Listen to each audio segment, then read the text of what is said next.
Hello, I'm Andrew Chance, and this is Joseph. Say hello, Joseph.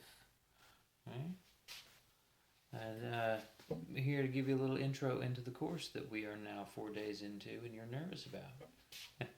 It's Reading 413. It's an undergraduate course. Sometimes we call it Reading 2 because the first section of this was really about emergent literacy, about what do you need to know whenever you're instructing students who are encountering print for the first time, or at least for the first time for the purpose of reading. Reading 2 is all about instructing the middle level reader. Once they've begun to go into business for themselves, once they are attacking this with the intent of, I can make meaning from these words, how do we instruct? How do we teach in a way that meets their needs and facilitates the best understanding of text? That's what this class is about. You as a teacher are going to have a large knowledge of literature, children's literature, young adolescent literature, and you as the reading teacher or the content area teacher, science, math, social studies, are going to have an expansive knowledge of how various genres of literature work in order to be able to instruct in an effective manner for these students. Because you don't approach reading a textbook the same way you approach reading a poem. And you don't approach reading a poem the same way you approach reading a novel. And you don't approach reading a novel the same way you approach reading an essay, and so on down the line. And so genre and purpose are going to have a large degree of influence over the way that we teach students to read. Because of that, we have to have experience with all those, but in addition to that, we have to plan experiences for our students for those things. This course is about those things and more. The first thing you need to take a look at is the PowerPoints that were attached to Module 1, called Week 1. Okay? And in that presentation, it had 5 goals for adolescent readers. The first one is that they're engaged. Engagement is incredibly important because engagement is half the battle. If I believe that I can be what I see you demonstrating, if I believe that it will further my goals, then I am going to be more likely to struggle to do it. I'm going to persevere through struggles in order to accomplish it. Did you have anything to add to that? He's slow on his feet tonight. It's the night shift. The second goal is that our readers be fluent. Fluency, you should have learned in reading 1, is that ability of a reader to be able to look at and make sense of text without the struggle of trying to interpret and decide what words mean. Once we get the decoding side of reading down, it's more about comprehension.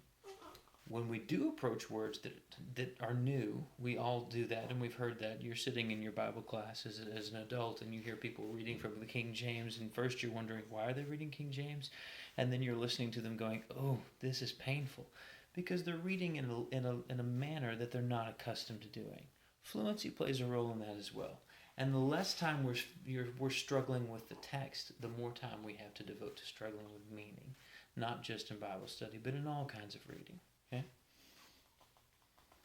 Our third goal is that our students be strategic. Strategic readers are very simply people who read for a purpose. A strategic reader knows if they've picked up a book for their own purpose or if they've picked up a book for the teacher's purpose. You have 3 texts for my class. Teaching reading in the middle school, which you need in week 2. Strategies that work, which you need in week 3.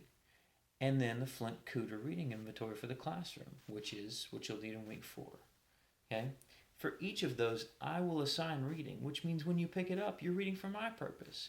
If you're an interested person, if you're wanting to read to become a better teacher, you'll also read for your purposes. But strategic mindsets are what allow us to determine that. Our fourth goal for students is that they become self-monitoring. You probably learned a word that has a lot to do with this whenever you were in Amanda's class. That word is metacognitive. It means that they can think about their thinking. A self-monitoring reader is just like a self-monitoring driver. As you're going along, you know that you're supposed to see certain checkpoints. And you're looking. Every once in a while, you look up from just the road or just from the GPS, and you look around, you see your surroundings, and you're asking yourself, is this where I'm supposed to be? Is this what I expected to see at this point? If not, what do I need to do to go back and make meaning? At which point you're a strategic reader again because you're going back to make meaning. Self-monitoring allowed you to know that you needed to do that. And then finally, our fifth goal for our adolescent readers is that they be critical. By this point in their lives, most of our students have developed opinions about a variety of things for a variety of reasons. It may be that they like it because their friend likes it, or maybe they don't like it because their parents liked it, or maybe they don't want to read it because their teacher assigned it. Regardless of the reason, critical readers reflect on the value of what they've been reading. They may have a standard to compare it against, or they may just have an emotional response. Our job as teachers, if we want to develop them as better readers, is to give them something to compare it to give them some standard to which to hold it against, which is not to say give them a little chart that shows if it had this kind of development and this kind of exposition, that it's an effective piece. No, we give them ways to communicate that, and usually it's a response of some kind. We give them ways to communicate their thinking about the quality of what they've read. And we don't value every kind of criticism in the same way. Criticism that's done to a standard is valued more highly than criticism that's merely opinion-based. But those are things that we not only provide opportunities to do, we also teach students how to do. Okay? Those are our 5 big goals for adolescent readers. Our next video, we're going to talk about what you need to be doing between this day and Thursday to be ready for the next bit of learning. All right? Say bye from Joseph. It's diaper time.